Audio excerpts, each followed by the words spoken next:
बस इस स्टोरी को सिर्फ 5 मिनट देख लो, फिर गारंटी है आपको बहुत मजा आएगा। अगर पसंद आए तो लाइक और सब्सक्राइब जरूर करना और कमेंट्स में जरूर बताओ नेक्स्ट मैनवा कौन सी कवर करूं। तेन्मा नॉर्दर्न कमांडर मेनो एजुमी के सामने अपने क्लासमेट्स के साथ अवेकनिंग सेरेमनी में हिस्सा ले रहा है। ये वही आदमी है जिसने ह्यूमैनिटी के सबसे ताकतवर अवेकनर और उम्मीद की किरण को बनाया और सिखाया था। इन बच्चों को उनकी पोटेंशियल जगाने में मदद करने के लिए वो एक अवेकनिंग मोनोलिथ को समन करता है। काफ़ी स्टूडेंट्स ने कोशिश की मगर किसी की किस्मत नहीं चमकी। मजाक की बात यह है कि उन सब में सबसे मोटा बोली जगाने में कामयाब हो गया। हमारे लड़के ने उसे धक्का देकर साइड किया और पूरी शिद्दत के साथ पत्थर के साथ इंटरैक्ट किया। ये वही वक्त था जब नॉर्दर्न कमांडर ने खुद लड़के की रूह को रिप्रेजेंट करते हुए तबाही के खुदा को देखा। मोनोलिथ से एक बहुत बड़ा नीला कंबल खिलता है, जबकि टेन्मा को एक छुपा हुआ स्किल ओवर माई मिसेज मिलता है, जो उसे किसी भी अपोनेंट की स्किल को अडॉप्ट करने और उसके बदले एक काउंटर स्किल बनाने की इजाजत देता है। असल में उसे ओवरपावर्ड महारागा पावर्स मिल रही हैं। वो मोटा आदमी जलन बर्दाश्त नहीं कर सका और उसने हमारे लड़के पर हमला करने की कोशिश की। अचानक ये आदमी उस मोटे के पीछे आ गया जैसे उसका किराया बाकी हो और उसे खौफ से पैरालाइज कर दिया, जिससे वो डर के मारे जमीन पर गिर गया। मुकम्मल एनालिसिस के साथ टेन्मा थंडर वेव को काउंटर स्किल के तौर पर हासिल करता है, जो उसे एक छोटे लोटस डोमेन में ले आता है। जब भी वो अपनी अडेप्टेशन पूरी करता है, उसे एक मॉन्स्टर माना जाता है जिसने अभी एक ओवरपावर्ड स्किल हासिल किया हो। मगर सबकी उम्मीदों के खिलाफ आसमान से एक जॉइंट मोनोलिथ इंस्टीट्यूट के ऊपर आ गिरता है। हत्ता कि नॉर्दर्न कमांडर के यहाँ होते हुए भी ये एक मसला बनने वाला है। मोनोलिथ के गिरने का मतलब है एक ताकतवर डिजास्टर बीस्ट का आना। तो जाहिर है सब भाग रहे हैं, मगर हमारा लड़का इतना गुस्से में है कि उसे परवाह ही नहीं। वो अकेले इस खतरे से निपटने के लिए खड़ा हो जाता है। वो खुद को खुशकिस्मत समझता है कि अवेकनर के तौर पर उसका पहला दुश्मन वो ही क्रिएचर है जो उसकी माँ की मौत का जिम्मेदार था। तो ये उसके लिए वाकई खुशी का दिन है। याद रखें कि वो ये सब बातें एक बैडएस स्केलेटन सोल्जर से कह रहा है जो आग में लिपटा हुआ है। अपनी नई ताकतें पाने के बाद हमारा लड़का सोचता है कि क्या उसे इन्हें फॉर्म टेस्ट करना चाहिए। थंडर वेव को इस्तेमाल करते हुए वो बिजली की रफ्तार से आगे बढ़ता है और स्केलेटन सोल्जर का सामना करता है। मॉन्स्टर अपना हमला करता है, मगर टेन्मा की तेजी की वजह से वो ना सिर्फ बच जाता है बल्कि खौफनाक पंच के साथ उस जाइंट मॉन्स्टर को मारता है और किसी और को इन क्रीचर्स के हाथों मरने से बचाने का इरादा करता है। सिर्फ उस एक ही बार में उस चीज को जमीन पर गिरा दिया, जिससे उसके तमाम क्लासमेट्स हैरान रह गए। वो टेन्मा की जबरदस्त ताकत से दंग रह गए और सोचने लगे कि क्या भागने की अब जरूरत भी है। वही रुकी जो कुछ लम्हे पहले कुछ भी नहीं था, अचानक एक बिल्डिंग के उस पार लेवल 8 कैलामिटी बीस्ट को खत्म करने की सलाहियत रखता है। सुपरवाइजर का रिएक्शन भी वैसा ही है, क्योंकि टेन्मा का लेवल 0 एक आम लेवल 0 अवेकनर की ताकत से कहीं ज्यादा है। फिर भी उसके लेवल पर एक स्केलेटन सोल्जर को हराना नामुमकिन होना चाहिए, क्योंकि उस क्रीचर के पास 2 ताकतवर एबिलिटीज हैं। पहली उसकी जबरदस्त डिफेंस और दूसरी अभी शुरू हो रही है, जिसका नाम बोनफायर है। नीली आग की एक दीवार जो किसी भी चीज को जलाकर राख कर देती है जो उससे टकराती है। हमारे लड़के के दोस्त परेशान हैं, जबकि वो मोटा बोले उसकी मौत पर खुश हो रहा है। ऐसा लगता है कि ये एंड है, मगर असल में ये सिर्फ शुरुआत है। समझ गए? कॉपी निंजा ककाशी से इंस्पिरेशन लेते हुए टेन्मा अपने जहन में इस एबिलिटी को एनालाइज करता है। वो ये भी नोटिस करता है कि एनिमी के हमले से टकराने पर उसके एनालिसिस की स्पीड बढ़ जाती है। स्नो बनी इंस्ट्रक्टर अपनी आंखों पर यकीन नहीं कर सकती, क्योंकि लेवल 10 अवेकनर भी स्केलेटन सोल्जर के बोन फायर अटैक को बर्दाश्त नहीं कर सकता। असल में हमारे लड़के की बॉडी की स्किन जल रही है। इस आदमी की पसलियां दिखाई दे रही हैं, जबकि उसका जिस्म कमजोर हो रहा है, मगर वो बिना किसी परवाह के वहां खड़ा है। उसे सिर्फ अपनी प्यारी माँ का मंजर दिखाई दे रहा है, जिसने उन्हीं बेरहम लपटों का सामना किया था। और इस पॉइंट पर सुपरवाइजर को एहसास होता है कि इस लड़के ने अभी अपनी पूरी ताकत इस्तेमाल भी नहीं की। ये जीनियस अवेकनर बिल्कुल ब्रेकिंग बैड के गस जैसा लग रहा है, जो अपनी जिंदगी के आखिरी लम्हात में हो और धमकी देता है कि जैसे ही उसकी एनालिसिस मुकम्मल होगी वो स्केलेटन सोल्जर को मार देगा। मैं ये नहीं कहूँगा कि ये सीन कितना खतरनाक लग रहा है। उसके क्लासमेट्स को बुरा लग रहा है कि उन्होंने हमेशा उससे कम समझा। उनमें से कुछ लोग नीले कमल को दोबारा उभरते हुए देखते हैं, जो इशारा करता है कि ये अवेकनर कोई मौजज़ा दिखाने वाला है। जिस्म खत्म होते हुए टेनमा नहीं, स्किल की तरफ हाथ बढ़ाता है और ब्लैक आइस वॉल सीखता है, जो किसी भी जिस्म पर बर्फ बनाकर आग वाले हमलों को रोक सकती है। जैसे ही उसे ये स्किल मिलती है, सिस्टम उसे फुल हेल्थ पर हील कर देता है और उसे इताची की अमातरासु जैसी आग से जलने से बचा लेता है। तेनमा समझता है कि वो सोल्जर को एक ही बार में नहीं हरा सकता था, मगर अब जब उसने अपने स्टैट्स बढ़ा लिए हैं तो थ्योरेटिकली उसे ये कर लेना चाहिए। कमल की खूबसूरत पत्तियां उसके जिस्म को घेर लेती हैं और उसे वापस फुल हेल्थ पर ले आती हैं, जबकि उसके क्लासमेट्स उसे चीयर कर रहे हैं। वो यकीन नहीं कर पा रहे कि ये आदमी सुकूना के मलेवलेंट श्राइन में गोजो की तरह मूव कर रहा है ताकि अपने जख्मों को हील कर सके। टीचर उसकी हीलिंग एबिलिटी को देखकर दंग रह गई है। हालांकि उस बच्चे ने अभी अभी लाइटनिंग बेस्ड अटैक यूज किया था। एक बात तो साफ है, ये आदमी अलग ही बना है। वो एक नायाब अवेकनर है। उसका खुद को रिकवर करने का प्रोसेस उन्हें सोचने पर मजबूर करता है कि क्या ये आदमी अपना दिमाग भी दोबारा उगा सकता है। खैर, ये एक दिलचस्प सवाल है, मगर अभी के लिए स्केलेटन सोल्जर गुस्से में है और नीली आग की एक और लहर उसकी तरफ भेजता है। इस बार हमारा लड़का अपने जिस्म को बर्फ के मोटे टुकड़े से ढक लेता है, हत्ता कि वो तेज आग भी इस आइस आर्मर को पिघला नहीं सकती, जिसका मतलब है कि वो अब इससे मुकम्मल महफूज है। आग को काटते हुए ये आदमी तबाही के खुदा की तरह आगे बढ़ता है, सोल्जर के ब्रॉड स्लैश को डॉश करता है और उसी आइस आर्मर से एक बहुत बड़ी तलवार बनाता है जो उसके हाथ से निकलती है। ये बंदा फाइनल बॉस लग रहा है और ये अभी कहानी की शुरुआत है। उस बिल्डिंग जितनी बड़ी तलवार का इस्तेमाल करते हुए टेनमा स्केलेकी मॉन्स्टर को एक साफ किटकैट स्ट्राइक के साथ काट देता है, जिसे देखने वाले शॉक में आ जाते हैं। वो उसकी स्पीड और ताकत दोनों को देखकर लाजवाब हो गए हैं। उसकी मूवमेंट्स इंसानी आंख से देखना नामुमकिन है। टेनमा का आर्मर खत्म हो जाता है जैसे ही लड़ाई अपने इख्तिताम पर पहुंचती है और वो बताता है कि उसने ऑफेंस और डिफेंस की अल्टीमेट स्किल हासिल कर ली है। लड़ाई के बाद उसके दोस्त उसे पुकारते हैं और रुकी उसे गले मिलने आता है। सियू जाहिर है उससे मिलने नहीं आई और फिक्र करने के बाद भाग गई। टेनमा सोचता है कि शायद उसने उसे नाराज कर दिया, जबकि इंस्ट्रक्टर और सुपरवाइजर दोनों के चेहरों पर शौक लिखा हुआ है। एक मामूली अवेकन लड़के ने एक ऐसी कैलामिटी बीस्ट को हरा दिया जो इतना ताकतवर था कि लेवल 100 अवेकनर भी शायद उसे ना हरा पाता। चाकू कहा जाता है कि गंदगी साफ करे और प्रिंसिपल को मैसेज दे कि जीनियस अवेकनर उनके साथ आ रहा है। टेनमा का बेस्ट फ्रेंड उसकी तारीफ करता है कि वो फाइट के दौरान किसी खुदा जैसा लग रहा था। जबकि सुपरवाइजर खुद बात करने के लिए आती है, बाकी क्लासमेट्स उछल पड़ते हैं ये जानकर कि शायद मैनू इसे अपना स्टूडेंट बनाना चाहता है। याद रखें कि इस आदमी ने दुनिया के सबसे ताकतवर अवेकनर जिन टाइबा को भी ट्रेन किया था, तो इसके स्टैंडर्ड्स बहुत हाई हैं। दोस्त उन्हें स्पेस देने के लिए चला जाता है, जबकि नॉर्डन कमांडर यहाँ लड़के की स्पेशल टैलेंट की तारीफ करता है। टेनमा को समझ नहीं आता कि उसका क्या मतलब है, मगर मेन्यू ने लड़के के दिल में छुपी नफरत और गुस्से को नोटिस कर लिया है। वो जानना चाहता है कि किस चीज ने उसे इतना पुरजोश इंसान बना दिया। कहानी शुरू होती है जब टेनमा अपने वालिदैन के खोने का दुख बताता है। 10 साल पहले वो मौत के करीब था जब एक स्केलेटन मॉन्स्टर ने हमला किया, लेकिन अचानक एक अवेकनर ने उसे बचा लिया।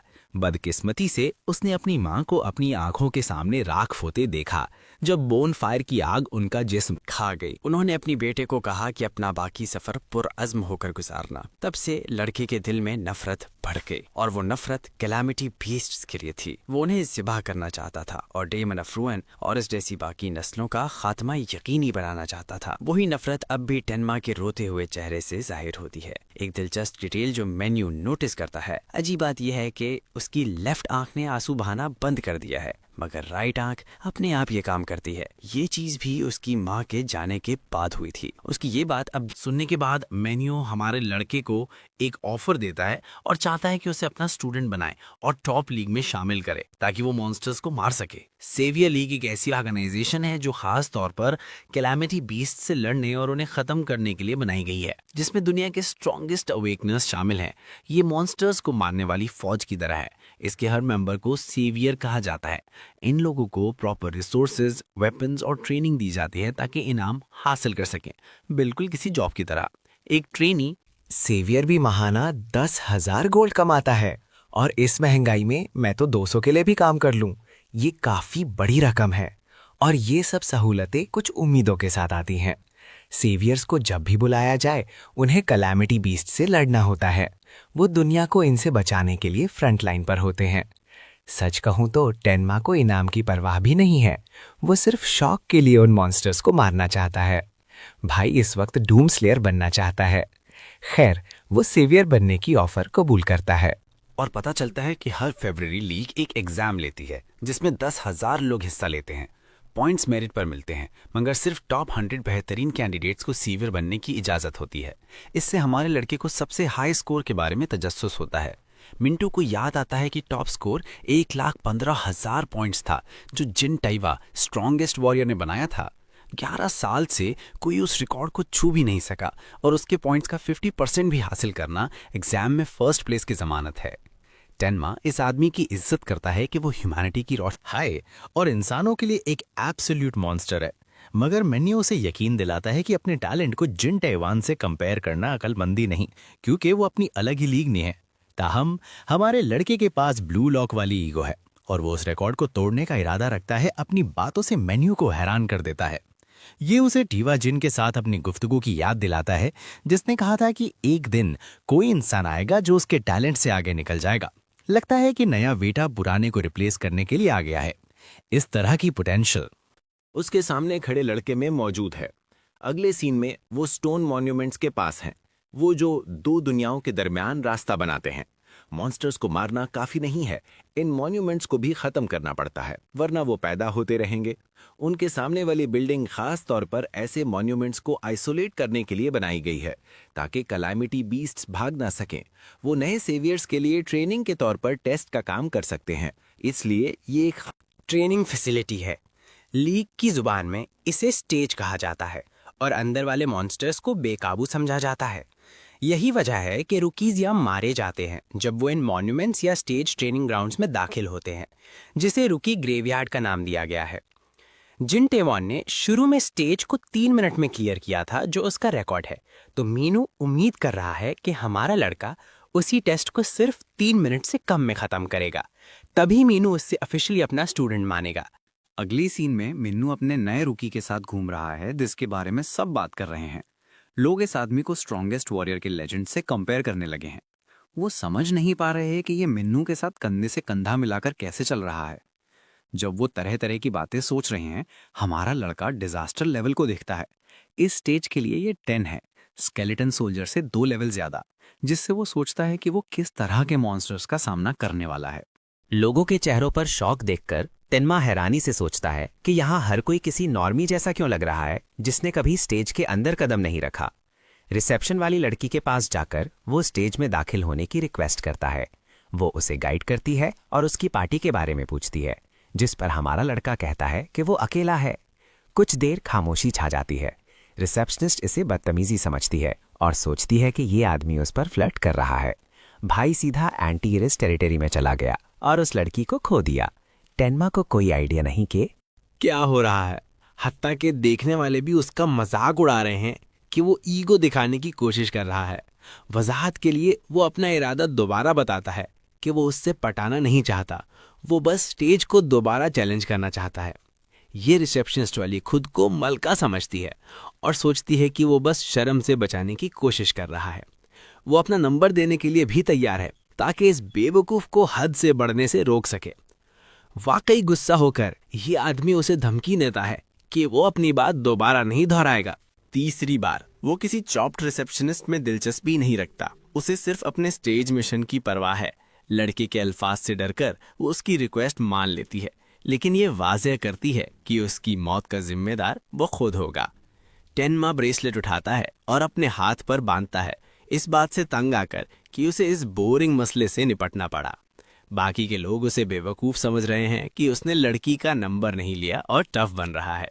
असल बात यह है कि कोई भी रुकी जो लेवल 10 स्टेज को चैलेंज करता है, वो सीधा मॉन्स्टर्स के हाथों जलील होने जा रहा है।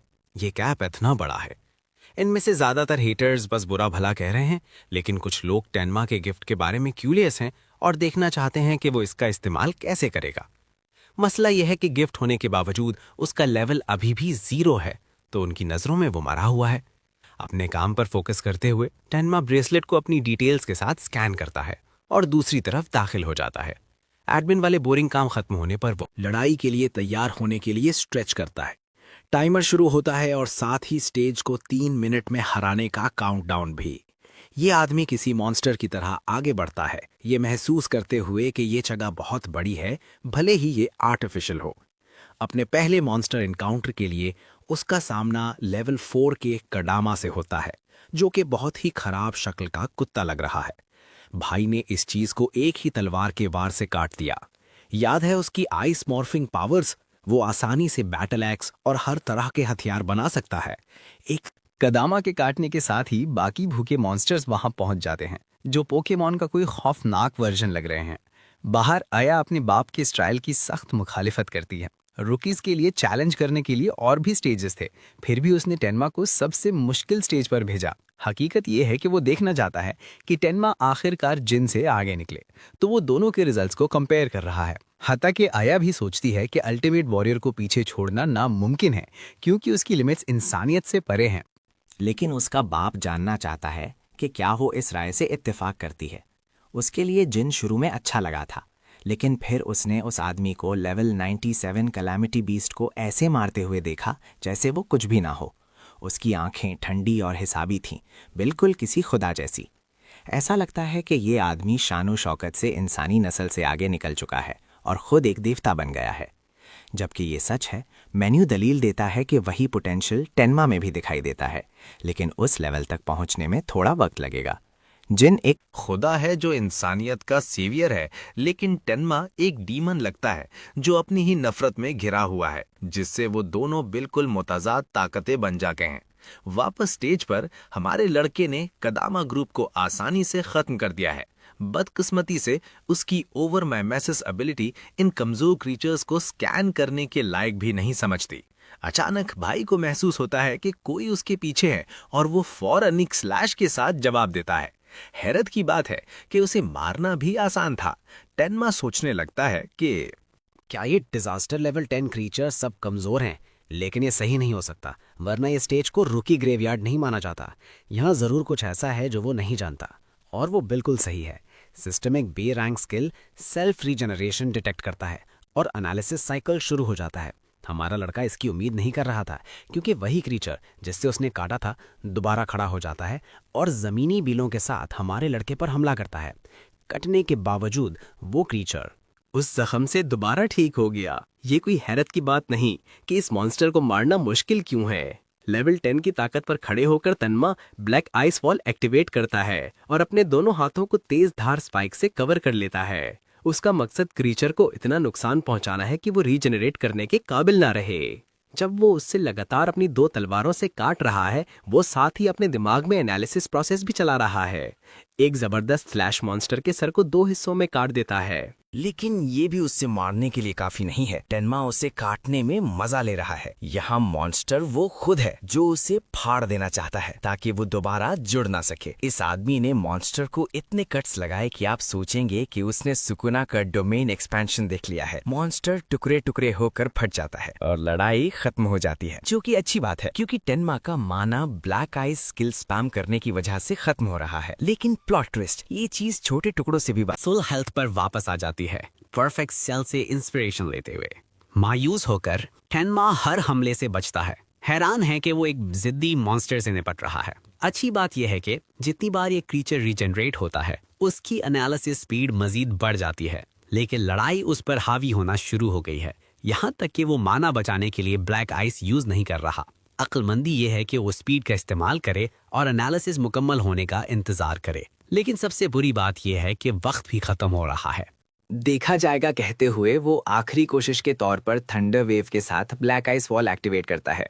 टेनमा क्रीचर की बेलों को काटता है, उसे कई बार रीजनरेट होने पर मजबूर करता है ताकि उसका एनालिसिस प्रोसेस तेज हो सके, क्योंकि अगर माना खत्म हुआ तो वो वहीं मारा जाएगा।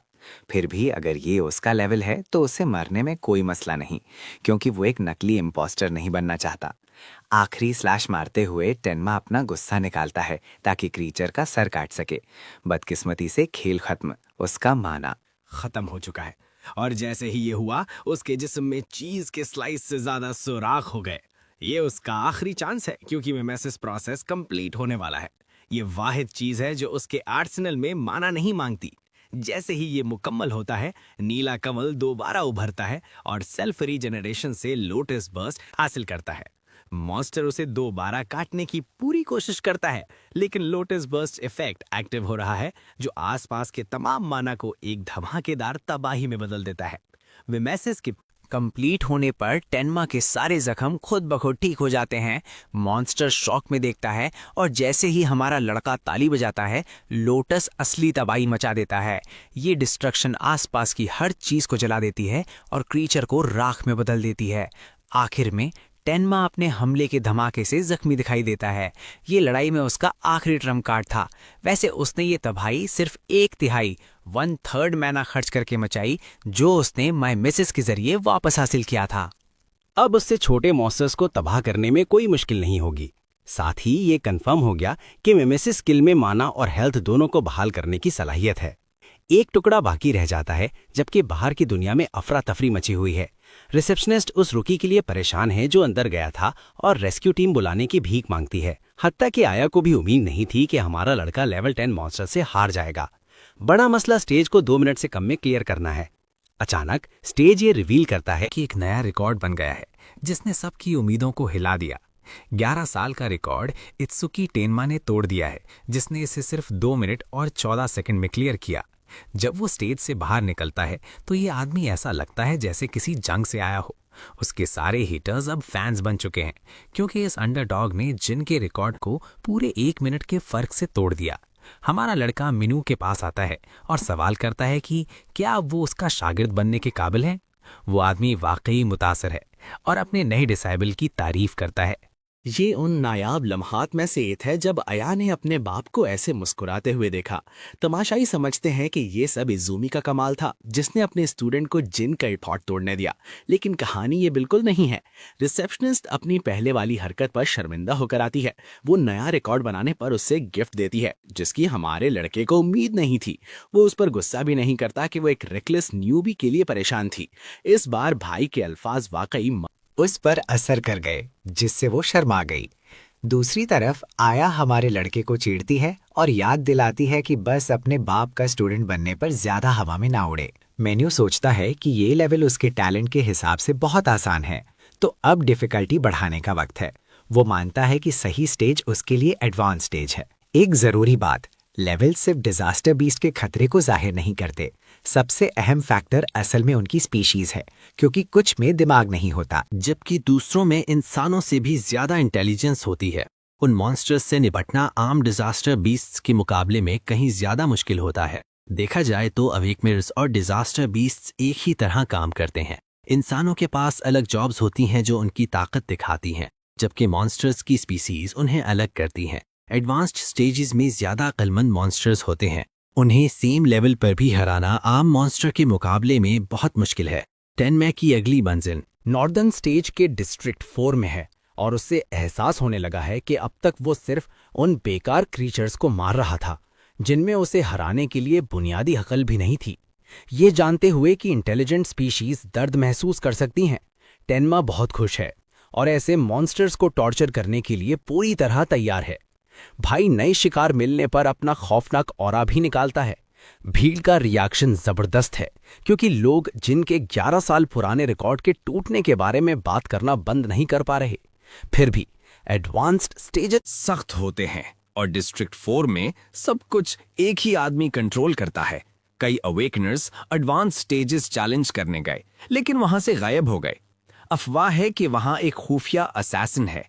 एक बेवकूफ राय की नौशिदा का नाम लेता है, जबकि दूसरा उसे बकवास करने पर मार खाने से रोकने की कोशिश करता है। पता चलता है कि राय डिस्ट्रिक्ट 4 के वार्ड चीफ का बेटा है और ये ट्रस्ट फंड बच्चा चाहता है कि सब उसकी खिदमत करे।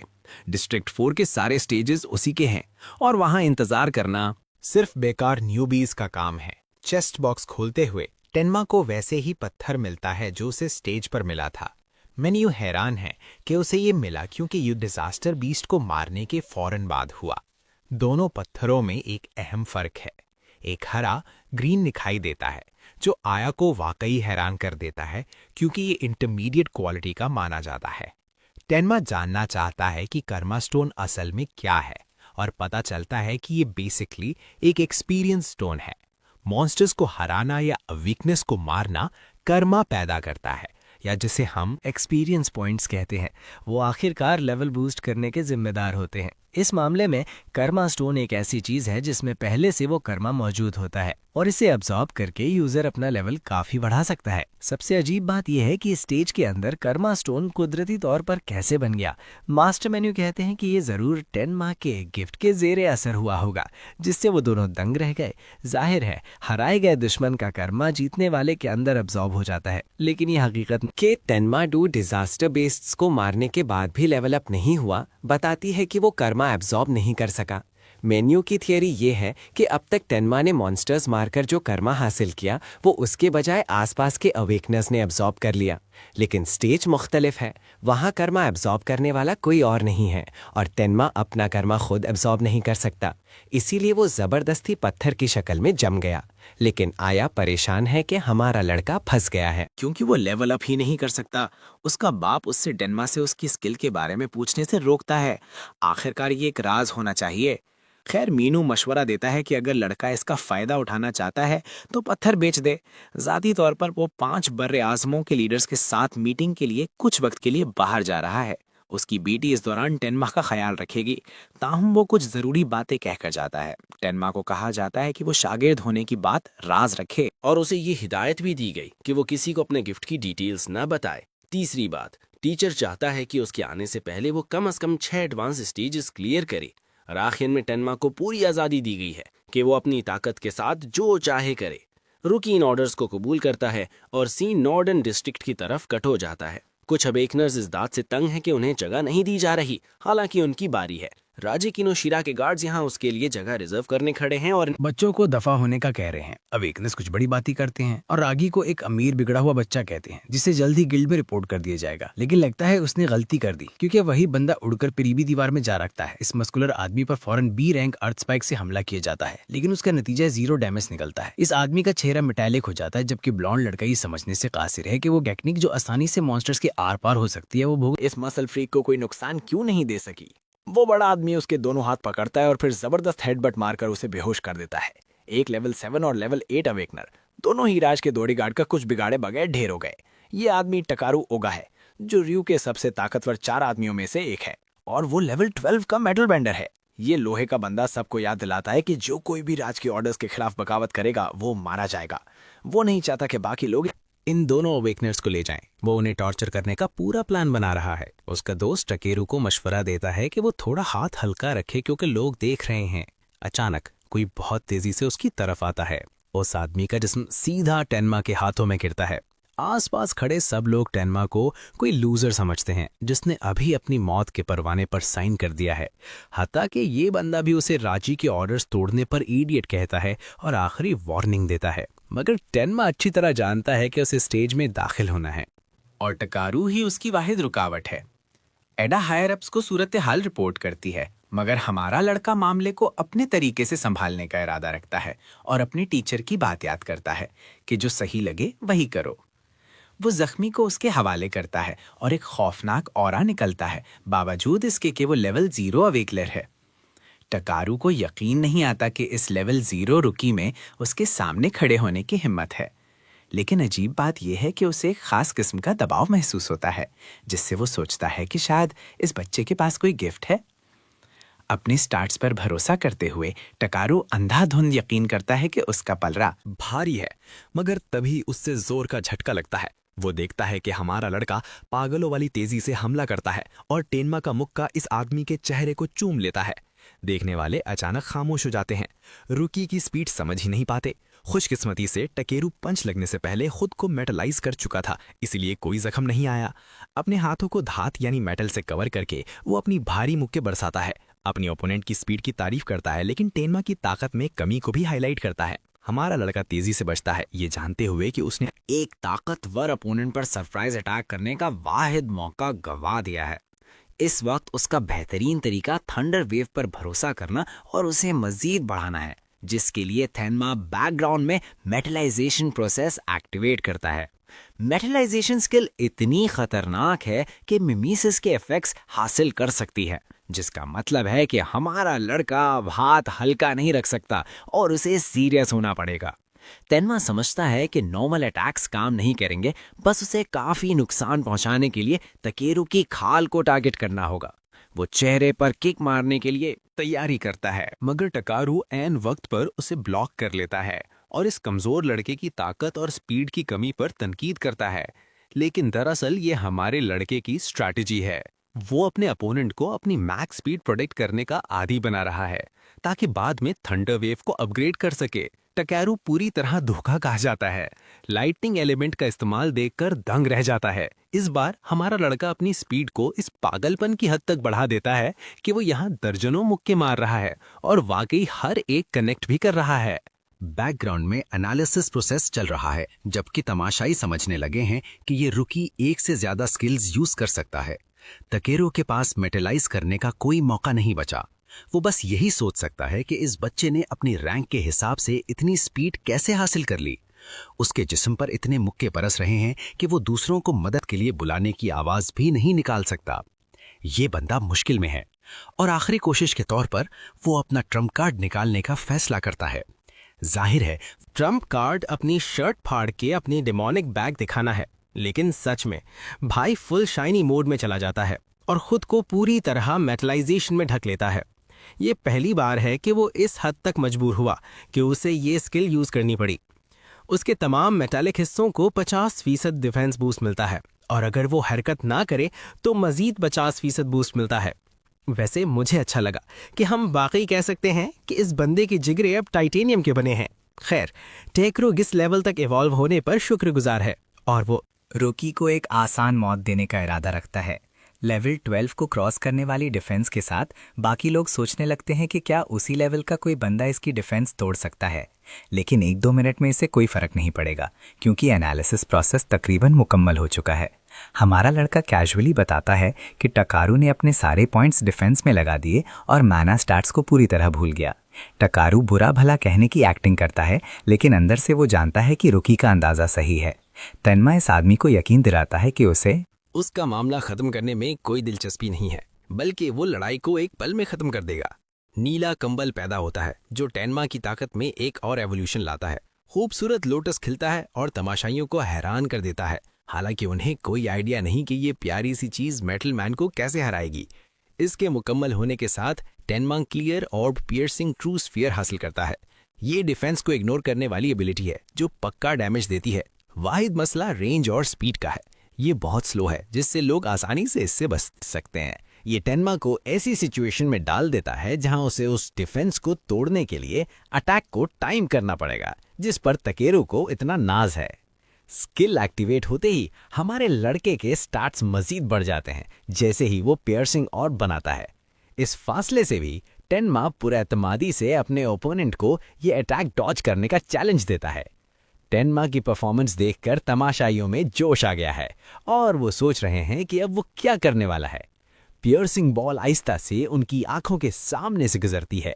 ये एक छोटी सी चीज है, इसलिए सोचा भी नहीं जा सकता कि कोई ऐसी चीज से टकराएगा। ये बॉल इतनी छोटी है कि ये लोहे का बंदा सीधा खड़ा रहने को तैयार है इससे अपने जिस्म पर लेने के लिए। टेनमा के ट्रम्प कार्ड को कम समझते हुए बॉल उसके बाजू से टकराती है और उसके चेहरे पर खौफ छा जाता है। ये चीज इस आदमी का बाजू तबाह कर देती है जिससे वो खून के धमाके में फट जाता है। टेनमा ने इस बेवकूफ को डॉज करने का भी कहा था। उसने खास तौर पर बाजू पर निशाना लगाया ताकि रहम खा सके, लेकिन अगर ये आदमी मॉन्स्टर होता तो वो किसी जानलेवा हिस्से पर भी इशारा लगा सकता था। टकेरू दर्द से चीख रहा है जबकि टेनमा जोकर्स को ऑर्डर देता है कि इस बंदे को हॉस्पिटल ले जाएं। वो बड़े पैथेटिक तरीके से उसे उठाते हैं और ले जाते हैं, जैसे पावर पफ गर्ल्स ने दिन बचा लिया हो। रुको, मैं भूल गया, ये कार्टून नेटवर्क नहीं है। भीड़ में टेनमा को हीरो माना जाता है। कुछ लोग तो उसके साथ टीम अप करके स्टेजेस क्लियर करना चाहते हैं। हालात इतने खराब हैं कि लोग उस तक पहुंचने के लिए आपस में लड़ रहे हैं, मगर ये आदमी अपनी नई स्किल को एंजॉय करने में मसरूफ है। एक ऐसी चीज जो टकेरू जैसे डिफेंस मॉन्स्टर को भी खत्म कर सकती थी ऑर्ब का एक और असर ये है कि जितना ये टेनमा से ज्यादा डिफेंस स्टैट्स वाले लोगों को मारती है उतनी ही तेज होती जाती है। दो जोकर्स उससे अपनी टीम में शामिल होने की भीख मांगते हैं, मगर वो साफ इनकार कर देता है, ये कहते हुए कि वो अकेला ही ठीक है। दोबारा भीड़ का वही रिएक्शन आता है जो पिछली बार था। लोग उसे बेवकूफ कहते हैं कि सिर्फ टकेरू को हराने की वजह से वो अकेले एडवांस्ड स्टेट चैलेंज कर रहा है। लोगों की राय उसके बारे में बहुत जल्दी बदल जाती है और वो इस साइकोपाथ को मारने के लिए छोड़ने पर राजी हैं। अब जब इनकार करने वाले चले गए, मेनू की बेटी बताती है कि एडवांस स्टेजेस में हर कैलामिटी बीस्ट टाकिरू की डिफेंस के बराबर है, तो हमारे लड़के को वाकई अपने माना को ध्यान से संभालना होगा। लेकिन टेनमा चिल है और उसे कहता है कि फिक्र ना करे, जिससे वो थोड़ा शर्मा जाती है क्योंकि उसकी मौत उसके बाप के लिए शर्म का सबब बनेगी। इसके अलावा अगाया बताती है कि स्टोन बीस्ट्स ग्रुप में मूव करते हैं, मगर वो फिर भी बेवकूफ होते हैं, इसलिए टेनमा मैना ड्रेन करके उनका फायदा उठा सकता है। ब्रेसलेट उसे स्टेज चैलेंज करने की इजाजत देता है और हमारा लड़का अपने अगले बड़े इवेंट में दाखिल होता है। उसने इतने सारे बड़े रॉक लिजर्ड्स का सामना करने की उम्मीद नहीं की थी। इन सब के स्टैट्स भी बहुत हाई हैं, उन क्रीचर्स से कहीं ज्यादा जिनसे वो पहले लड़ा था। कोलोसस स्टैचू पूरी रफ्तार से उसकी तरफ आता है, जबकि तेनमा अपनी पियर्सिंग ऑर्ब निकालने का फैसला करता है ताकि उनकी हाई डिफरेंस शील्डिंग के खिलाफ उसे यूज कर सके। मैं बस ये बताना चाहता हूँ कि ये लोटस की पत्तियां फेट के आर्चेस रो आईसीएस से काफी मिलती जुलती हैं। खैर, ऑर्ब स्टैचू से टकराती है, उसके जिस्म में सीधा सुराग करती है और उसे फौरन मार देती है। इससे ऑर्ब की स्पीड में 100% इजाफा होता है, जो टेनमा के लिए हर लिहाज से जबरदस्त है। 3 खौफनाक स्टैचूज उसकी तरफ लपकते हैं, मगर हमारा लड़का अपनी लाइटनिंग के साथ किलोआ वाली एनर्जी पर है और उनके पास से तेजी से गुजर जाता है। वो तीसरा माना खर्च करने के बाद अपने धमाका खेज हमले से 3 मॉन्स्टर्स को हराता है, लेकिन लड़ाई अभी खत्म नहीं हुई। 2 और क्रीचर्स मुखालिफ सिम्त से आते हैं। ये आदमी उन्हें खत्म करने के लिए अपनी पियर्सिंग ऑर्ब से हॉलो पर्पल चलाता है। पहले वो दोनों स्टैचूज को डॉज करता है, जिससे वो आपस में टकरा जाते हैं। ये उसे जबरदस्त पियर्सिंग ऑर्ब मारने का बेहतरीन मौका देता है। ऑर्ब की रफ्तार इस बार और भी तेज है और दोनों मॉन्स्टर्स को एक ही बार में मार देती है। टेनमा गिर जाता है, थका हुआ महसूस करता है क्योंकि उसका माना 0 हो चुका है। उसे आजकल अपने माना की कमी से काफी मुश्किल हो रही है और वो उम्मीद करता है कि जल्द ही कोई माना रिकवरी स्किल मिलेगी। ऑर्ब की स्पीड 5 मीटर पर सेकंड तक बढ़ाने के बाद उसकी प्रोग्रेस अच्छी लग रही है, लेकिन भाई आखिरी मॉन्स्टर के बारे में पूरी तरह भूल गया जो उस पर आ गिरता है और तबाही मचा देता है। इनमें से एक मॉन्स्टर ने जाइगेंटिफिकेशन स्किल यूज कर ली थी और इतना बड़ा खतरा बन गया कि गॉडजिला को आके उसे मारना पड़ेगा। इसका साइज एक मसला है, मगर तेनमा लाइटनिंग स्पीड का यूज करके खुद को संभाल रहा है। भाई फ्लैश की तरह भाग रहा है, ये ना जानते हुए कि क्या वो इतने बड़े क्रीचर को चीर पाएगा या नहीं। ध्यान से अपना टारगेट सेलेक्ट करते हुए वो मॉन्स्टर के सर पर निशाना लेता है और पियर्सिंग ऑर्ब छोड़ देता है, मगर सिर्फ इस फासले से टेनमा अंदाजा लगाता है कि ऑर्ब इतनी छोटी है कि बहुत कम नुकसान करेगी। टाइटैनिक स्टोन स्टैचू अपने मुक्के से जवाब देता है और क्योंकि हमारा लड़का हवा में डॉज भी नहीं कर सकता, उसके पास ब्लैक आइज को बार बार यूज करने के सिवा कोई रास्ता नहीं बचता ताकि मार से बच सके। फिर भी टक्कर से ये आदमी हवा में उड़ जाता है और करीबी दीवार में जा लगता है। लड़ाई उसकी सोच से कहीं ज्यादा मुश्किल है। ओवामाइमीसिस की जरूरत को महसूस करते हुए सिस्टम खुद ब खुद एनालाइज करना शुरू कर देता है, जिससे हमारे लड़के के चेहरे पर इत्मीनान आ जाता है। सीन री की जगह पर कट होता है, जहां उसका एक एजेंट अपना शौक जाहिर करता है। वो आदमी शोर मचाकर उसे नाराज करता है, लेकिन साथ ही कुछ अचानक खबर भी देता है। जाहिर है किसी ने टाकेरू को हरा दिया और एडवांस स्टेजेस में से एक में दाखिल हो गया। ये खबर उस बिगड़े हुए बदमाश को गुस्सा दिला देती है। ये यकीन नहीं कर पा रहा कि टकेरू अपने लेवल के बावजूद कैसे हार गया। वाहिद मंतकी वजाहत ये है कि किसी लेवल 30 से ऊपर के बंदे ने उसे हराया है। बदकिस्मती से इस लेवल के अवेकनर्स स्किल्ड होते हैं और असली मिशन संभालते हैं, तो वो कमजोर अवेकनर्स के साथ खेलने की जहमत नहीं करते। फैसिलिटी में हर कोई लेवल 10 के आसपास है, मगर ये सस्ता एडमिन इस बात पर यकीन नहीं कर सकता कि लेवल 10 के वॉरियर ने टकेरू को हरा दिया। राय खुद मामले की तहकीक करने का इरादा रखता है, ये मानते हुए कि अगर वो अभी जल्दी करे तो उसी लोकेशन पर वक्त पर पहुंच जाएंगे। उसका एजेंट भी यही मशवरा देता है कि वो एहतियात से काम लेना चाहिए था, मगर जाहिर है कम अकल वालों को ये बात समझ नहीं आती। रेज उस शख्स को हम्बल करने के मूड में है जिसने किनोशिदा फ्रमली से पंगा लिया। हमारा लड़का किसी तरह बच गया और 100% एनालिसिस तक पहुंच गया। लोटस में शील्ड होते हुए सिस्टम ने गिगेंटिफिकेशन स्किल कंप्लीट कर दी। मगर अजीब बात यह है कि टेन्मा को इस बार कोई नई स्किल नहीं मिली। इसके बजाय उसका पियर्सिंग ऑर्ब लेवल 2 पर अपग्रेड हो गया, जिससे वो ऑर्ब का साइज एडजस्ट कर सकता है और उसकी पैसिव स्पीड इंक्रीज करके डबल भी कर सकता है। दोनों इफेक्ट्स को एक साथ टेस्ट करते हुए टेन्मा ने अपना नया इवॉल्व्ड ऑर्ब एक्टिवेट किया, जो उसकी बची कुची माना को निचोड़ लेता है। ये अब तक का सबसे ताकतवर पियर्सिंग ऑर्ब है जो उसने बनाया है, और ये किसी न्यूक की तरह लॉन्च होता है। भाई यहाँ गोचो की तरह पोज बना रहा है अपनी फाइनल किल शॉट के बाद, ये सोचते हुए कि कहीं उसने एंड में कुछ ज्यादा ही तो नहीं कर दिया। स्टोन गोलम की हार उसकी प्रोग्रेस में एक और कदम है। ऑर्ब की स्पीड 7 मीटर पर सेकंड तक बढ़ गई है, और अगर वो स्टेज को 2 बार और क्लियर कर ले तो वो उसे कार की स्पीड तक ले जाएगा। इस दौरान जिन पैसिव इफेक्ट्स को वो इग्नोर कर रहा था वो उसके लिए काफ़ी यूजफुल साबित हो रहे हैं। लोटस बर्स्ट उसकी सारी स्किल्स को बेहतर यूटिलाइज करने का मौका देता है।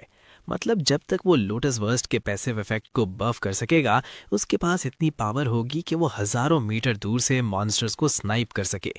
एडवांस्ड स्टेज सिर्फ 3 मिनट में कंप्लीट हो गया, जिसने एक नया रिकॉर्ड सेट किया और बाकी अवेकनर्स को हैरान कर दिया। लोग जानना चाहते हैं कि ये बंदा लेवल 0 कैसे है, क्योंकि इस बात की कोई तुक नहीं बनती। फिर वो ऐसे लग रहा है जैसे अभी शावर लेकर निकला हो, चोट का कोई निशान नहीं, आगे अभी इम्प्रेस्ड है, हमेशा उससे मुतासिर रहती है। वो उसकी कंप्लीशन रेट की तारीफ करती है, मगर ये सब उस पियर्सिंग ऑर्ब की मदद से हुआ जो उसे मिला था। अजीब बात यह है कि वो उसके गिर्द एक तितली मंडलाते हुए देखता है। इसे जेड बटरफ्लाई कहते हैं। आज्ञा असल में एक शिकामी यूजर है, मगर मैं उसके कर्व्स देखने में इतना मसरूफ हूं कि बटरफ्लाई की परवाह नहीं, कोई मुझसे रंग ना पूछे प्लीज। वो उस प्यारी चीज के साथ खेलता है, उसे खूबसूरत कहता है और सीधा एग्या से पूछता है कि रेगुलर अवेकनर्स के पास किस किस्म की जॉब्स होती हैं। वो शौक होती है कि उसे इस बारे में बेसिक नॉलेज भी नहीं। जॉब्स असल में 4 कैटेगरीज में तकसीम है और हमारा लड़का अब तक उनमें से 3 देख चुका है। पहली किस्म एलिमेंटलिस्ट है, जिसमें एलिमेंट्स की एक वाइड रेंज होती है। ये अवेकनर सबसे आम है और इनकी कम्बैट पावर सबसे ज्यादा मानी जाती है। उसकी क्लास का वो मोटा और तेरू भी यही है। दूसरी किस्म का अवेटनर शिकामी यूजर है। बिल्कुल सही, हम जुजुत्सु काइजन स्टाइल में कर रहे हैं।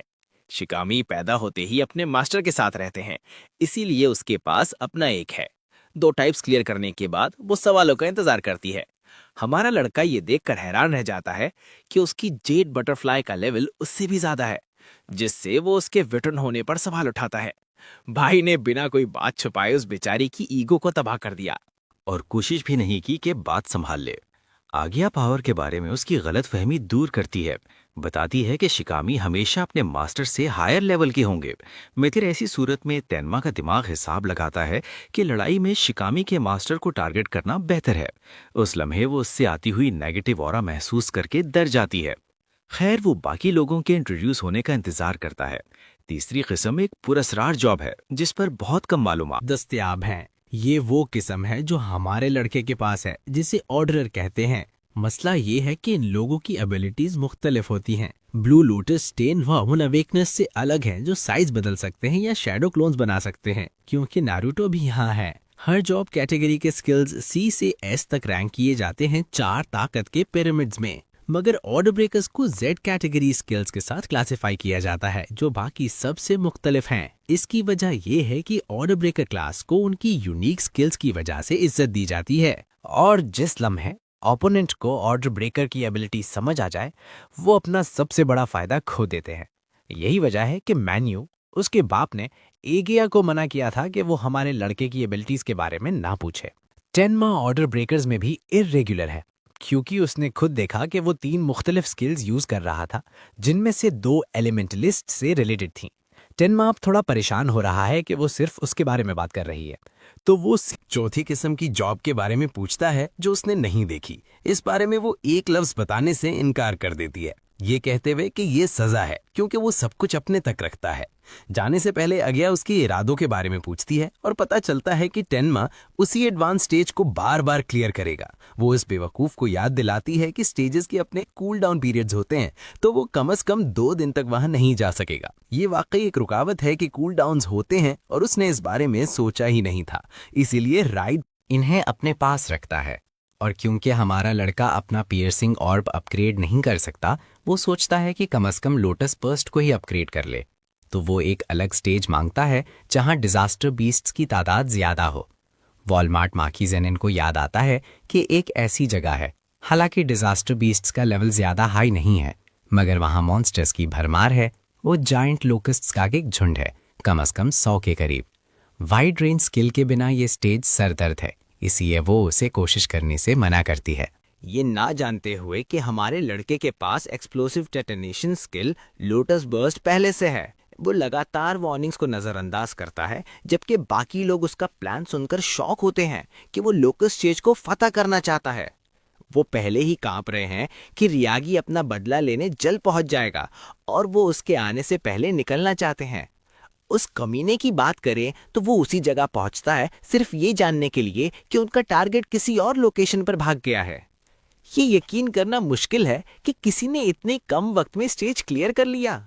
रीच का खून खोल उठता है और वो सोचता है कि ये पुरअसरार शख्स जानबूझकर उसके साथ खेल रहा है। वो अपने एजेंट्स को मूना के निशान ढूंढने और हाउंड नामी शख्स से राब्ता करने का हुक्म देता है। वो टेनमा को जिंदा चाहता है ताकि वो खुद उसे जहन्नम जैसा टॉर्चर दे सके। भाई सोचता है कि वो बहुत टफ है। एक दूसरी जगह एक बेचारा अवेकनर अपनी जिंदगी की भीख मांग रहा है। हाउंड, जो रेजी का सबॉर्डिनेट है, उसका शिकार कर रहा है और अपना एस्केप जुत्सु यूज करने के बाद भी वो उस जंगली दरिंदे के हाथ लग जाता है, जो उसे अपने मुंह में जाकर लेता है, जबकि रे का दूसरा एजेंट उसे लेने आता है।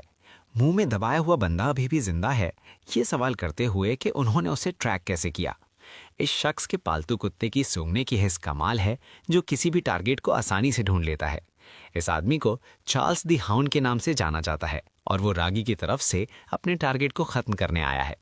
बेचारा अपनी जिंदगी की भीख मांगता है, मगर चार्ल्स बेरहमी से अपने भेड़िए को इंसानी गोश्त खाने की इजाजत दे देता है। उसकी मौत के बाद उन्हें लेवल अप मिलता है। चार्ल्स मिशन स्टेटस रिपोर्ट करने के लिए कॉल करता है, किल कंफर्म करते हुए, मगर उसे सदमा होता है जब वो तीरों की शदीद चोटों के बारे में सुनता है। इसे अहम मामला समझते हुए वो रियो की लोकेशन की तरफ इशारा करता है। खुश होकर के नया शिकार मिला है, टेनमा स्टेज के अंदर पहुंचता है, ये सोचते हुए कि यहाँ इतने सारे लोकिस्ट क्यों है। एजिया समझाती है कि कुछ मॉन्स्टर्स को कुछ खास माहौल पसंद होता है। इसीलिए अवेकनर की एक स्किल ये भी है कि वो अपने इलाके से बाखबर हो। एडवांस स्टेजेस पर कोई प्रॉपर रिसेप्शनिस्ट भी नहीं होता क्योंकि ये बहुत खतरनाक हो सकते हैं। टेनमा हैरान है कि ये लेवल पूरी तरह बंद क्यों है, जबकि ये मुश्किल से लेवल 13 है। नॉर्मल स्टेज की अच्छी बात यह है कि अगर मुश्किल लगे तो आप निकल सकते हैं, मगर इन लोकस्ट्स के मामले में भागना नामुमकिन हो जाता है। एक गलती आपके चिथड़े उड़ा देती है, क्योंकि लोकस्ट स्वॉर्म की वजह से अवेकनर्स को नाश्ते में जिंदा खा लिया जाता है। ये इतना जालिमाना है कि सिर्फ हड्डियां बचती हैं, मगर ऐसी चीज हमारे लड़के को नहीं डरा सकती। वो बस खुश है कि ढेर सारे मॉन्स्टर्स शिकार करने के लिए परफेक्ट मैदान मिल गया। आइगिया सोचती है कि वो एक बड़ा अहमक है, मगर टेनमा अपने मकसद रखता है और पूरे कॉन्फिडेंस के साथ स्टेज के अंदर कदम रखता है। वो परेशान है कि जो कुछ उसने बताया क्या वो काफी होगा। फिर उसे एहसास होता है कि वो एक अहम डिटेल बताना भूल गई कि लोकस्ट लातादाद बार पैदा होते रहते हैं जब तक बॉस को हराया ना जाए। इतनी बड़ी गलती करने के बाद आज्ञा स्टेज में घुसकर उसे वार्न करना चाहती है, मगर तभी उसे एक मनहूस साया महसूस होता है। ये चार्ल्स द हाउंड है, जो शैतानी आंखों से उसे घूरता है और किसी को ढूंढने की दरख्वास्त करता है। सीन कट होता है और हमें स्टेज के अंदर टेनमा के पास ले जाता है। ताली बजाकर वो मजाक में उन तंग करने वाले कीड़े मकोड़ों को जगाता है ताकि वो उन्हें बार बार मार सके। उनका लेवल बहुत कमजोर है, सिर्फ लेवल 1, मगर उनकी तादाद इस स्टेज को काबिले कदर बनाती है। 100 से ज्यादा आसमान को ढक रही हैं। टेनमा अपना लोटस बर्स्ट टेक्निक कास्ट करता है, जबकि साथ ही ब्लैक आइस आर्मर से खुद को प्रोटेक्ट करता है। उसका मकसद ये है कि इन कमीनों को हर तरफ से हमला करने दे और जब वो कॉन्फिडेंट महसूस करें वो धमाका कर देगा। टेनमा सही वक्त पर लोटस बर्स्ट एक्टिवेट करता है और सब कीड़े एक साथ तबाह कर देता है। हमले के आखिर तक वो सब मर चुके होते हैं और उसका लोटस बर्स्ट लेवल 2 पर इवॉल्व हो जाता है। इसकी रेंज बढ़कर 10 मीटर्स हो गई है, जो पहले से दोगुनी है। टेनमा सोचता है कि इस वीक लेवल के मॉन्स्टर्स से उसे आसानी से पॉइंट्स मिलने चाहिए, क्योंकि ये उसकी स्किल्स में बहुत कम मना खर्च करते हैं। अगर वो 10 और शॉट्स लगा सके और हर बार में 100 लोकस्ट्स मार सके तो उसकी स्किल 1000% तक अपग्रेड हो जाएगी। मगर फिर उसे ख्याल आता है कि इस स्टेज का भी कूल डाउन होगा, तो उसकी खुशी आर्जी है।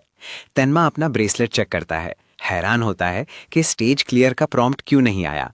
इसके बजाय वो बॉस मॉन्स्टर की स्किल डिटेक्ट करता है, जिसे मैट्रियार्क्स विल कहते हैं, जो फौरन उसका एनालिसिस इफेक्ट एक्टिवेट कर देता है। जब टेनमा सर्वाइवर्स देखने के लिए इधर उधर देखता है, वो मरे हुए झुंड को किसी वॉटेक्स में खिंचता हुआ पाता है। तेजी से दूर होते हुए टेनमा फासला बनाता है। सवाल ये है कि क्या ये बॉस की स्किल की वजह से है? उसने अपना दिफा कमजोर किया, और हालांकि ये अच्छी बात है कि वो अपनी एबिलिटी इवॉल्व कर सकता है, असल मसला ये है कि उसे बॉस की लोकेशन का नहीं पता। उसकी बेहतरीन स्ट्रेटजी ये है कि वो स्वॉर्म को तबाह करता रहे जब तक बॉस खुद सामने ना आ जाए। लोटस बर्स्ट को दोबारा एक्टिवेट करते हुए वो एक और धमाका करता है और एक और झुंड का सफाया कर देता है। रेंज 16 मीटर तक बढ़ जाती है, जिससे धमाका और भी बड़ा हो जाता है। दूसरी बार सफाया करने के बाद टेनमा हैरानी से सोचता है कि बॉस अभी तक क्यों नहीं आया। वही मरे हुए लोकस्ट दोबारा जिंदा हो जाते हैं, एक लामुतनाई स्वॉर्म बनाते हैं जो खत्म ही नहीं होता। बदकिस्मती से टेनमा अपनी एबिलिटी के जरिए सिर्फ 9 और धमाकों तक रोक सकता है। वो तीसरी बार हाथ बढ़ाता है, वादा करता है कि हर बार जब वो वापस आएंगे उन्हें तबाह कर देगा। तीसरा धमाका स्वॉर्म का कत्लेआम करता है और किल स्ट्रीक 100 तक पहुंच जाती है। टेनमा धमाके करता रहता है, यहाँ तक कि बर्स्ट रेडियस 54 मीटर तक बढ़ जाता है। अब उसके पास सिर्फ एक शॉट बचा है, मगर ये कीड़े अभी भी पैदा होना बंद नहीं हुए। स्वॉर्म फिर से उठ खड़ा होता है, जिससे टेनमा में खौफ पैदा होता है, क्योंकि उसकी माना खत्म होने वाली है और उसके पास बॉस का सामना करने का कोई रास्ता नहीं है। हालांकि वो आसानी से स्टेज से भागने की कोशिश कर सकता था, मगर ये बंदा हार मानने के लिए बहुत जिद्दी है। आखिरी बार वो स्वॉर्म को मैसेकर करने का ऐलान करता है।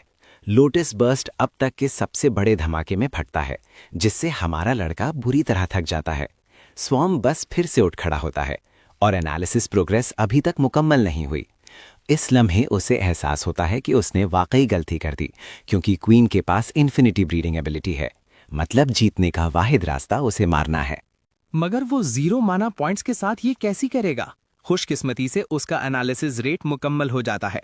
उसे लोटस डोमेन में घेर लेता है और क्वीन की स्किल को अडॉप्ट कर देता है। टेनमा को एक नई डिटेक्शन स्किल मिलती है, जिसका पैसिव इफेक्ट किसी चीट कोड जैसा है। ये इतना ताकतवर है कि वो जानबूझकर बॉस को जिंदा छोड़ सकता है, ताकि जितनी बार चाहे लोकस्ट्स को फार्म कर सके। बदकिस्मती से एजिया उसका इंतजार कर रही है, तो उसे काम खत्म करना होगा। स्किल एक्टिवेट होने से उसकी सेंसरी एबिलिटीज बढ़ जाती हैं, जो आसपास के इलाके का मैप बना लेती हैं। डिटेक्टर जमीन के नीचे क्वीन के सिग्नल्स पकड़ लेता है, जो कि बस यही चाहिए था टेनमा को। अगले ही पल वो हॉलो पर्पल निकालता है, दोबारा गोजो का स्टाइल चुराते हुए, और उस अनोइंग क्वीन को तबाह करने के लिए छोड़ देता है। पियर्सिंग ऑब्स जमीन को चीरते हुए नीचे जाता है, क्वीन को वहां से बाहर निकलने पर मजबूर करता है, जहां वो सबसे ज्यादा कमजोर है। और यहाँ हमारा लड़का उसे स्लैशिंग बैकशॉट देकर उसका काम तमाम कर देता है। क्वीन के खत्म होते ही स्वॉर्म में अफरत तफरी मच जाती है, मगर हमारा लड़का उन सबको भी उसके साथ जहन्नुम भेजने के लिए खुश है। एक आखिरी धमाका मामलात को समेट लेता है और लोकस्ट स्वॉर्म को हमेशा के लिए मार देता है। रेंज को 65 मीटर तक बढ़ाकर स्टेज ने उसे ढेर सारे स्किल बूस्ट्स पे मदद की, और टेनमा का इरादा है कि वो इसे दोबारा यूज करे और बाद में अपनी रेंज को और भी बढ़ा ले। 17 मिनट का नया रिकॉर्ड बनाकर वो स्टेज से बाहर निकलता है, अगया की हालत के बारे में परेशान, मगर ये भी सोचता है कि वो शायद भाग गई होगी। टेनमा को असल में उसका अजीब सा नेचर पसंद है, मगर जैसे ही वो बाहर आता है वो अगया को जख्मों से भरा हुआ और चार्ल्स के हाथों गला घुटते हुए देखता है। ये हकीकत कि टेनमा सही सलामत बाहर आया है, हाउंड के लिए कंफर्म करता है कि यही वो बंदा है जिसे उसका मास्टर ढूंढ रहा है। हाय, और हाँ, मत भूलना कि वन पीस रियल है। उससे में टेनमा उस आदमी को धमकी देता है कि वो अपने हाथ उस पर से हटा ले वरना वो उसे जान से मार देगा। चार्ल्स सोचता है कि लेवल 0 रूकी के हिसाब से ये बच्चा कुछ ज्यादा ही हवा में है और ठीक उसी लम्हे हमारा लड़का उसके मुंह के सामने प्रकट होता है उसे मारने के लिए, ये कहते हुए ओ शिट मैं गया। चार्ल्स हमले को रोकने के लिए अपने भेड़िए शिकीगामी को बुलाता है। वो मखलूक कामयाबी से वार को सह लेती है जबकि माई मिसेस दोबारा एक्टिवेट होता है। टेनमा को फौरन एहसास हो जाता है कि वो एक शिकीगामी का सामना कर रहा है। जबकि चार्ल्स हालात का जायजा लेता है, उसके सामने खड़े फाइटर ने तेज रफ्तार के साथ बेहतरीन हरकत की। ये साफ है कि तीरों वो लड़ाई कैसे हारा, मगर चार्ल्स के पास तीरों से बड़ा फायदा लड़की के रूप में हॉस्टेज है।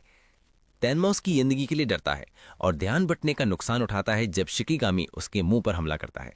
मौत के इस काटने की सबसे बुरी बात यह है कि ये किसी भी दुश्मन को कुचल सकता है, चाहे डिफेंस स्टैट्स कितने ही हाई क्यों ना हो। अपने शौक में चार्ल्स इस आदमी को अपने बाजू की हिफाजत के लिए ब्लैक आइस स्पाइक्स निकालते हुए देखता है।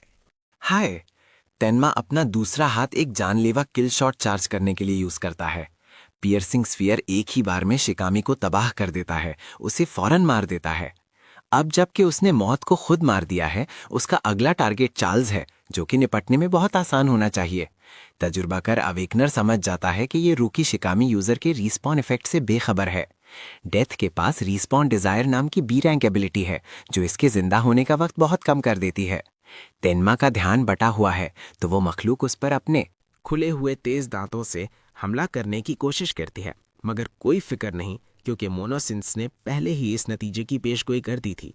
टेनमा आसानी से जवाबी हमला करता है, मॉन्स्टर को एक बार फिर रोक देता है। उसकी एनालिसिस स्किल आहिस्ता आहिस्ता मुकम्मल हो रही है, मगर अगर लोटस चार्ल्स के सामने आया तो ये उसे उसकी एबिलिटी के बारे में मुफ्त मालूमात दे सकता है। चार्ल्स खुद मेंटल ब्रेकडाउन का शिकार है कि वो ऐसे बंदे से लड़ रहा है जिसके पास स्पीड और ताकत के साथ ढेर सारे हैक्स हैं। उसका वाहिद फायदा ईडिया है, तो वो उसका गला इतना दबाता है कि वो मजीद कुछ न बोल सके और टेनमा के सामने उसे मारने की धमकी देता है। हमारा लड़का लोटस को स्पॉन किए बगैर एनालिसिस कंप्लीट करना चाहता था, मगर हालात मुख्तलिफ सिम्त में जा रहे हैं। इसकी तकमील के साथ उसे शिकामी ईटर नाम की काउंटर स्किल मिलती है, एक यूनिक पावर जो सिर्फ एक बार छूने से दूसरे यूजर की शिकामी को कंट्रोल कर लेती है।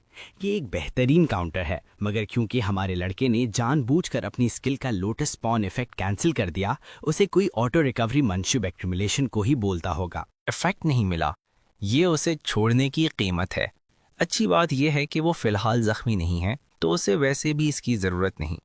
सबसे पहले वो अपना शिकामी ईटर स्पेल उस आतीवी बला पर टेस्ट करता है। इसके एसेंस को एक्टिवेट करते हुए वो शिकामी के सर पर थप्पड़ मारता है, उसके कंट्रोल की डोरियों को मैनिपुलेट करता है और फिर उसे बहुत तेजी से लात मारकर दूर कर देता है। चार्ल्स अपने मॉन्स्टर को दोबारा तबाह होते देखता है, उस बेचारी चीज को बेकार कुत्ता कहता है। वो इगिया के गर्दन तोड़ने की धमकी देता है, मगर वो इस सूरत हाल में अपनी परवाह भी नहीं करती। टेनमा उसकी जान बचाने के लिए बिल्कुल फिल्मी अंदाज में अपने हाथ उठा देता है। चार्ल्स खुश है कि बच्चा मजीद किसी मुसीबत से बचने के लिए बात मान रहा है, मगर जो बात हमारे लड़के को तंग कर रही है वो ये कि उसे टारगेट क्यों किया जा रहा है। चार्ल्स सोचता है कि वो अनजान बनने का नाटक कर रहा है, जबकि शुरुआत उसी ने की थी। वो अपने मिशन की तफसीलात उगलने का फैसला करता है, ये बताते हुए कि राइट तब से गुस्से में है जब से उस पुरस्कार अवेकनर ने उसके एडवांस्ड तेजस चुराए हैं, इसीलिए उसने चार्ल्स को उसे खत्म करने के लिए भर्ती किया। राय का नाम लाखों बार सुनकर टेनमा चिढ़ जाता है और सोचता है कि उन दोनों को अकेले में बात करने की जरूरत है। चार्ल्स उसे यकीन दिलाता है कि वो पहले ही उसी तरफ जा रहे हैं, क्योंकि वो अपने पालतू कुत्ते को हमारे लड़के की टांगे काटने के लिए इस्तेमाल करेगा, और इस बार अगर उसने डिफेंसिव वाइस यूज की तो चार्ल्स एजिया की गर्दन तोड़ देगा। वो मॉन्स्टर को अपने शिकार को टॉर्चर करने का हुक्म देता है, ये जाने बगैर कि बाजी पलट चुकी है, क्योंकि वो मखलूक अपने पुराने मास्टर को काट लेती है। अज्ञा के बलून्स को टेनमा की बिजली जैसी रफ्तार से महफूज कर लिया जाता है। शिकारी ये समझने में नाकाम रहता है कि शिकामी उस पर हमला क्यों कर रहा है, जबकि टेनमा अपने नए पालतू की तारीफ करता है। वो अभी उस कमीने को सजा देने से फारिग नहीं हुआ जो उसने अज्ञा के रैक, मेरा मतलब अज्ञा के साथ किया। शिकारी अब खुद शिकार बन चुका है और वो रहम की भीख मांगता है, यहाँ तक कि इस बंदे के लिए राय को ढूंढने की पेशकश भी करता है। टेन्मा उसकी बेकार पेशकश पर हंसता है, जबकि चार्ल्स पागलों की तरह रूकी की जान लेने की एक आखिरी कोशिश करता है। उसकी तलवार टेन्मा की साइड को छूते हुए गुजरती है और वो अपने नए पालतू को इशारा करता है कि चार्ल्स की तशरीफ को उसी तरह मार दे जैसे उसने अगेया को टॉर्चर किया था। मुझे गेम ऑफ थ्रोन्स का वो मशहूर सीन याद आए बगैर नहीं रह सकता जिसमें रैमसी का बुरा अंजाम हुआ था। शिकामी अपने खाने को घूरता है जबकि वो जालिम शिकारी किसी कमजोर जानवर की तरह रोता है। मौत अपना जबड़ा खोलती है और बिलाखिर चार्ल्स की जिंदगी खत्म कर देती है, जिससे टेन्मा को सुकून मिलता है। जब ये सब हो रहा होता है वो उस शख्स को पुकारता है जो चुप कर उनकी लड़ाई देख रहा था और उन्हें बाहर आने को कहता है। जासूस पकड़ा जाता है और खुद को जाहिर करता है, मगर टेन्मा का खून अभी भी खौल रहा है। तो वो फौरन पूछता है कि क्या ये बंदा भी चार्ल्स के साथ मिलावा है। वो शख्स घबरा कर सफाई देता है कि ऐसा कुछ नहीं है, मगर टेन्मा के पास वाकई जाया करने के लिए वक्त नहीं है। वो डेथ को खाना खत्म करने और वापस आने का हुक्म देता है। शिकामी चार्ल्स को खा जाता है और आखिरकार गायब हो जाता है। डेथ जैसा पागल कुत्ता भी टेन्मा के हुक्म की तामील करता है। वो ब्लॉन्ड लड़का अब पूरा एतमाद है कि हमारा लड़का उसकी मदद कर सकता है। आइबेरिया अपना नाम बताता है, टेन्मा के उन जबरदस्त मूव्स की तारीफ करते हुए। वो उसे पहले ही उस शख्स के तौर पर जानता है जिसने टकारो को हराया था, और वो टेन्मा के लिए कर्मा स्टोन्स और वेपन्स के बदले एक तजवीज रखता है। उन सब ऑफर्स को ठुकरा कर हमारा लड़का बस वहां से चला जाता है, उसे इग्नोर करते हुए। कोई भी अवेकनर वो नहीं कर सका जो उसने अभी किया, उस इनाम के लिए जो उसे मिल सकता था। एक खास किस्म का इनाम हमेशा किसी खास शख्स की सूरत हाल पर फिट बैठता है, जैसे कि एक तलवार बदला लेने वाले के काम आती है और दवाई जख्मी को ठीक करती है। ये बात आइबेरिया के दिमाग में एक आइडिया लाती है, क्योंकि उसके पास इस सिचुएशन के लिए परफेक्ट इनाम है। वो समझता है कि टेन्मा अभी भाग नहीं सकता क्योंकि एजिया पहले ही जख्मी है, और जब तक वो इसे हॉस्पिटल ले जाएगा उसका खून बह जाएगा और वो मर जाएगी। उसकी तकलीफ का इलाज करने के लिए आइबेरिया एक हीलिंग आइटम निकालता है। ये एक पुरअसरार स्क्रोल है जो टेन्मा को चलने से रोक देता है। वो मुड़ता है, उसके चेहरे पर अपने दोस्त की सलामती के लिए सुकून के आसार हैं। ये आइटम इतना खास है कि उसकी जान बचा सकें, तो वो उसे नीचे लिटाते हैं और उसके जख्मों को उस मटेरियल से लपेट देते हैं। ये आइटम एक नायाब आर्टिफैक्ट है जो शैडो और वुड स्पिरिट क्लैंस के दो मुख्तलिफ मटेरियल्स से बना है। रूकी को कोई अंदाजा नहीं कि आर्टिफैक्ट क्या होता है, तो आइबेरिया उनकी लॉजिक समझाता है। इंसानियत के जदीद हथियार तबाही की मखलूक के खिलाफ बेकार हैं, खास तौर पर बंदूकें। क्राफ्टर्स के बारे में अच्छी बात यह है कि वो मोनोलिथ लफिर डिजास्टर बीस्ट के हिस्सों को यूज करके नए हथियार बना सकते हैं। इन बनाए गए आइटम्स को आर्टिफैक्ट्स कहते हैं। ये 4 रैरिटी क्लासेस में रैंक किए जाते हैं, कॉमन से लेकर रेयर, एपिक और यूनिक तक। कॉमन आर्टिफैक्ट्स आपके आम बेसिक हथियार होते हैं जो मामूली डिजास्टर बीस्ट्स और अवेकनर्स को नुकसान पहुंचा सकते हैं, जैसे कि long sword. Rare artifacts user के स्टैट्स को बूस्ट करते हैं, जैसे एक्वा ब्लेड, एक एपिक आर्टिफैक्ट। और याद रहे कि ये लाल खूनी तलवार बहुत ही कूल है, स्टैट्स को बूस्ट करती है और स्पेशल इफेक्ट्स देती है। आखिर में वो जो सबसे ऊपर है, सबसे हाईएस्ट कैटेगरी यूनिक क्लास है। ये यूनिक स्किल्स के साथ आते हैं, जैसे कि होली स्वॉर्ड। क्राफ्टर्स का मुकाबला फाइटर्स से नहीं किया जा सकता, मगर वो मुश्किल से मिलते हैं। अवेकनर्स हमेशा उनके बेहतरीन काम के लिए उनके एहसानमंद रहते हैं। टेन्मा अंदाजा लगाता है कि इस लड़के का बाप एक क्राफ्टर है। असल में वो कोई आम क्राफ्टर नहीं है। 5 बर्रे आजमों में आज तक सिर्फ 10 यूनिक आर्टिफैक्ट्स बनाए गए हैं, और अंदाजा लगाओ इस लड़के के बाप ने उनमें से 3 आर्टिफैक्ट्स बनाए हैं, जिससे उसे शुमाल का आर्टिशन किंग कहा जाता है। मुझे नहीं पता था कि यहाँ जॉन स्नो भी हैं, मगर हमारा लड़का इस बात की रत्ते बराबर परवाह नहीं रहता और अपनी दिलचस्पी की चीज की तरफ मुड़ जाता है। वो उस क्रॉसबो का मुआयना करता है जो उसने 4 से उठाया था। ये भी एक आर्टिफैक्ट है। आइबेरिया हैरान है कि इतनी जबरदस्त कहानी के बाद भी इस बंदे ने उसके बाप के बारे में कोई परवाह नहीं की। क्रॉसबो एक रेयर आर्टिफैक्ट है। बदकिस्मती से कोई एमो नहीं है, मगर आइबेरिया बताता है कि कुछ हथियार अपना एमो खुद बनाते हैं। टेन्मा के शौक के लिए हथियार हवा में गायब हो जाता है। ये भी कुछ आर्टिफैक्ट्स की एक खासियत है जो मालिक की रूह से जुड़े होते हैं और ऑटोमेटिकली एक सबस्पेस डायमेंशन में वापस चले जाते हैं। टेन्मा को ये मालूमात अच्छी लगती हैं और वो एजिया को ठीक करने और उसकी जान बचाने के लिए इस लड़के का शुक्रिया अदा करता है। वो मुस्तकबिल में किसी भी मदद के लिए उसका मकरूज है और इसके बाद राय से अकेले निपटने का इरादा रखता है। इबेरिया सोचता है कि राय को अकेले चैलेंज करना बहुत बड़ी बेवकूफ़ी है, मगर टेनमा बहस करने के मूड में नहीं है। डील को नहीं समझता। अच्छी बात यह है कि आइबेरिया और हमारे लड़के दोनों का टारगेट एक ही है। हालांकि राय ने उसे डायरेक्ट तंग नहीं किया, आइबेरिया मशवरा देता है कि वो दोनों आने वाली सेवियर अलायंस टूर्नामेंट क्वालिफायर्स में टीम बना लें। टेनमा को टूर्नामेंट याद आता है कि कैसे सिर्फ टॉप 10 क्वालिफाइड कैंडिडेट्स ही मेन टूर्नामेंट में जाते हैं।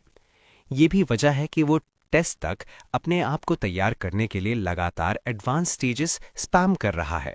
ताहम उसे समझ नहीं आता कि इसका उनके टारगेट से क्या लेना देना है। आइबेरिया बताता है कि क्वालिफायर्स बर्रे आज़मों के हिसाब से अलग अलग होते हैं और चीफ का बेटा होने के नाते राय से उम्मीद की जाती है कि वो अपने बड़े भाई के साथ इस इवेंट में हिस्सा ले। अगर वो दोनों टॉप 10 पोजीशंस में नहीं आए तो किनोशिदा फैमिली का नाम मिट्टी में मिल जाएगा। यही वजह है कि वो अपने ज़ाती फायदे के लिए तमाम स्टेजेस पर कब्जा कर रहा है। टेनमा सवाल करता है कि उसे ब्लॉन्ड अवेकनर से इतनी मदद क्यों मिल रही है, जबकि आइबेरिया बताता है कि वो वाकई उससे मुतासिर है और अपने इंस्टिंक्ट्स पर यकीन रखता है कि वो दोनों पास हो जाएंगे। टेनमा को अभी भी समझ नहीं आ रहा कि ये बंदा अभी टूर्नामेंट के लिए इतनी जल्दी क्यों कर रहा है, जिससे वो वॉरियर गहरी वजह बताने पर मजबूर हो जाता है। आइबेरिया बताता है कि उसने अपने बाप को बचपन से क्राफ्ट्स पर काम करते देखा है, तो वो अपने बाप को बहुत मानता है। उसका आखिरी ख्वाब ये रहा है कि वो अवेकनर बनकर उन औजारों से मॉन्स्टर से लड़े जो उसके बाप ने बनाए। बदकिस्मती से अवेकनिंग के बाद भी आइबेरिया के बाप ने उसे